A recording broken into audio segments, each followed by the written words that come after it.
certainly on the women's sports side, we want more, so we're, Right. we're eager, and maybe there's a day when that gets flipped on its head, but I know in all seriousness, I do enjoy that part. And I think, obviously I see, kind of there's a, one, I like, relationships are important. And so I like anybody that's around us, it should feel a certain way. I don't like anyone that's going to drive to the office and kind of, not enjoy what they're doing, not enjoy being around, either our team or our staff or organization. And I just think that's really important. And obviously from a women's sports standpoint, we welcome, as many as we can. So we're just in a different place than maybe what Major League Baseball would be in. Yeah, and like I said, he's a good guy, and he's very pleasant to deal with. It's just that I know he's said privately a few times, I had no idea this was even a part of the job, and now it's a big part of the job, Let's thank Shelly being the sports queen. I've been telling you a lot about her partnership with, and this is Shelly Boyenbreen, who's the author and who sponsored this program. I've been talking a lot about their partnership with SheIsSport.com, United for Women's Sports. Here we are. Where are you? Join the movement. #Women Worth Watching. But I want to go back to the basics and just remind you what Shelly being the sports queen is all about. It's a book series aimed at kids 4 through 9 about a tough little girl who loves to learn new sports. It isn't easy for her, but each time she gets back up and tries again, demonstrating perseverance to girls and boys of all ages. Check out the end of each story where Shelly Bean reflects on her day and what she's accomplished, and then rewards herself by making a new sports charm for her crown. This is a sports book that isn't just aimed at little boys. It isn't just aimed at white people. It is diverse in terms of gender and religion and backgrounds. And there should be more books like it, but at least Shelly is out there doing this work, and her business is really on the brink of some really cool things. So please pay attention. And if you go to Shelly being the sports queen and use the promo code TALKNORTH, she will give you a discount, 20% off of her books, her book packages, and all of her other merchandise. She will also autograph everything and send it out to you. So check out her site and check out all the testimonials on her site. There's even a testimonial from Cheryl Reeve on there that's really cool. So what has struck you about these WNBA playoffs? I don't think I've been surprised about much with the Mystics and the Aces series. I fully expect for Vegas to, when they won that game at home, I thought we saw that coming. I think probably the biggest surprise is probably the Connecticut Sun, the way that they have ripped through and swept the LA Sparks. I think that was surprising. Now, I will say that I think winning in Connecticut was going to be difficult. They weren't a good road team. They lost 12 games. The LA Sparks lost 12 games on this season. 10 of them were on the road. And so I think we all saw them dropping games at Mohegan Sun Arena. I think it was when they returned to LA and while they were displaced from the Staples Center and they were out in Long Beach. They've done that before. We've played them there before.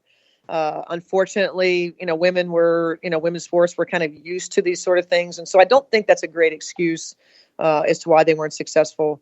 But it's the way that, Connecticut just dismantled them. And it really seems that Connecticut early just found this confidence that they knew they had the Sparks. They knew they had them. They had a great deal of confidence about what they were doing, had a mental edge on them. And really, it's impressive. That's Connecticut Sun's first playoff series under Curt Miller. They had never won a playoff game.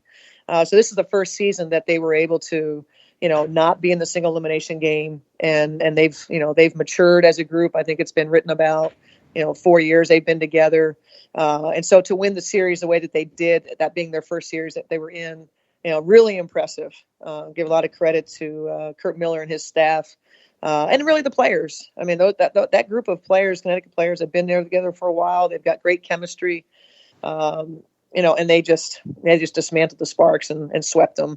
And, obviously, I don't know if you saw the game and, the kind of the fallout with regard to the playing time of some of their star players. That didn't happen.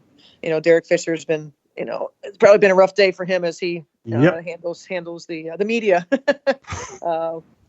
That's all part of it. And we've all been there. We talked with the coaches here and, we talked about what happened and, that feeling of, you're wanting more, from players that you count on. And, And I've always been someone that's erred on the side of sticking with the players that got me there. Whether it was the 2012 series with Indiana, where maybe Simone didn't have her best, playoff outings. I don't think it's a time to turn your back on a player. If you're going to go down, you're going to go down with your best players trying to get you there. And I definitely understand, searching for something else. I'm not sure that the elimination game is the best place. You might try to do that in the second quarter when she was benched, where she didn't play at all, but nothing presented itself. It's not like, they were able to, get a lead. And I think she played 5 minutes in the third quarter before she was pulled again for the rest of the game. And that was Candace Parker and even Neko Gumake. We definitely understand, Derek's looking for more, Derek Fisher, but that difficult choice of what you do, it's definitely, subjective, and it's by coach. And, I think it's unfortunate that so many were questioning, that decision. And, that's all part of it. When you don't win, you open yourself up to, everybody having better ideas. And as we talked about before, if you're going to have media coverage, some of the media coverage, especially as media coverage grows, the next layer is people who are going to second guess you, and yeah, absolutely. I mean, that's the way it works. And it's never going to be pleasant in the moment. None of us like to get criticized, but it is part of growing the league into a place that will, have television shows and debate shows and all the stuff that we kind of think is kind of crappy about some of the mainstream sports is also what either indicates or drives growth. Absolutely. And Derek Fisher, he coached in the NBA in New York, so I don't know that he can face any more difficult media with regard to criticism. So I'm sure this is just a blip on his radar screen. But yeah, like you said, I think I said this, that, hey, they're talking about the WNBA, they're talking about LA Sparks. That's a great thing, regardless of what side of the argument people were on. But that ended up being a pretty strong narrative as the Sparks were swept out of the playoffs. Absolutely. Hey, we want to thank Cara Quinn, Cara Quinn, Quinn. You can reach her at Cara at brickandbanister.com. That's Bannister with one N. 612-203-7657. Available also on Facebook, Zillow, and Instagram. And Cara, I'll just quote her. She approaches her work as a real estate agent with passion, commitment, and integrity. She wants her clients to know that they have an advocate in their corner, paying attention to every detail from the first phone call to closing. Whether it's your first home purchase or your empty nesters ready to downsize, she prides herself in ensuring that each client has a smooth and successful real estate transaction. And we can highly recommend Cara. We have a lot of mutual friends, and she's, hey, it's pretty obvious how this program works. These are people who are interested in women's rights and women's sports. They're good allies to have. Cara Quinn, and it's Cara at brickandbanister.com. Let's see. I was going to ask you about the Jill Ellis.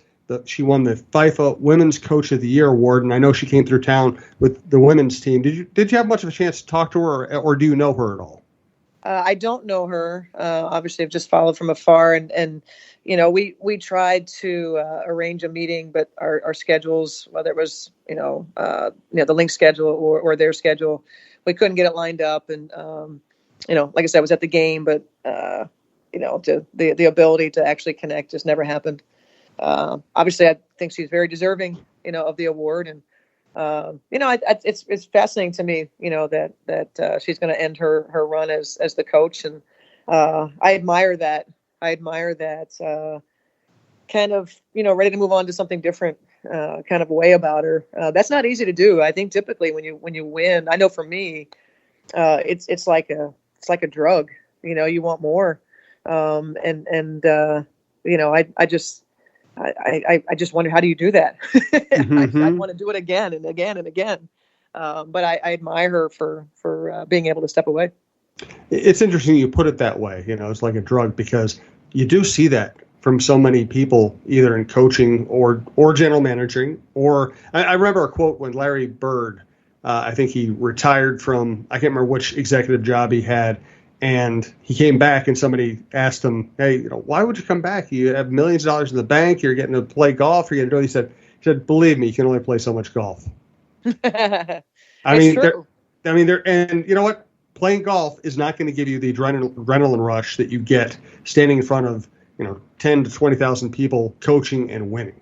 Yeah, I think I think that's part of it. I think, but the challenge of, formulating a roster, the challenge of, getting that roster, to ready to beat, your opponents. That's where it all, the relationships, the lifestyle of, just the competition and the constant, you're surrounded with, so many great players and, you have 30 other teams if you're in the NBA, or 29 other teams that there's a rush, in doing that. And so I think that drop off and that level of competition, and when you don't have that, the drop off, there's nothing really that you can go to after you've competed like he did or coached like he did, just being around it for so many years. I can't imagine finding anything that's as fulfilling. And so the drop off, I would think, is not something that you'd be able to do for a very long time. Right. And also, I'm a big music buff, and I read a lot of biographies and autobiographies and watch a lot of music documentaries. And obviously I followed Springsteen's whole career. You and I both saw Elton John on his final tour. And it's amazing how many of these people have they're 60, 70, some older than that.